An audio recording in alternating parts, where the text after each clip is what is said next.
இந்த படத்தின் மூல காரணம், இந்த படம் உருவாவதற்கு, இந்த படம் இவ்வளோ பெரிய விஷயமா நான் இந்த படம் பண்ணணும்னு ஆசைப்படுறதுக்கு எல்லாத்துக்குமே காரணம் மணத்தி கணேசன் அப்படிங்கிற என்னோடய அண்ணன் தான். சின்ன வயசில் என்னோடய ஹீரோ அவர். நான் கபடி வெறி பிடிச்சு அலையும் போது அவர் பேர் கேட்டு ஓடியிருக்கேன். அவர் போஸ்டர் பேரில் ஒட்டியிருக்கேன், செவுத்தில் அவர் பேரை எழுதியிருக்கேன். பின்னாடி ஒரு காலத்தில் நான் வளர்ந்து படம் எடுத்து அவர் வாழ்க்கையை நான் அவரோட இன்ஸ்பயராக வச்சு படம் எடுப்பேன்னு நினச்சி பார்க்கவே இல்லை. அவர்கிட்ட போய் சந்தித்தேன். சந்திக்கும்போது அண்ணா மேடைக்கு வரோம் என்ன சொன்னா,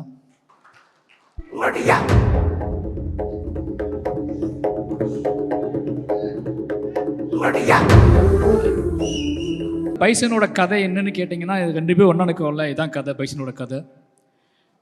தூத்துக்குடி மாவட்டத்திலேருந்து கிளம்பி வந்து உழைப்பாலையும் திறமையாலையும் நேர்மையாலையும் பெரும் போராட்டங்களுக்கு இடையில் வெற்றி பெற்ற நிறைய இளைஞர்களோட கதை. அதில் 2 பேர் மேடையில் நிற்கிறோம். இதுதான் பைசனோட கதை.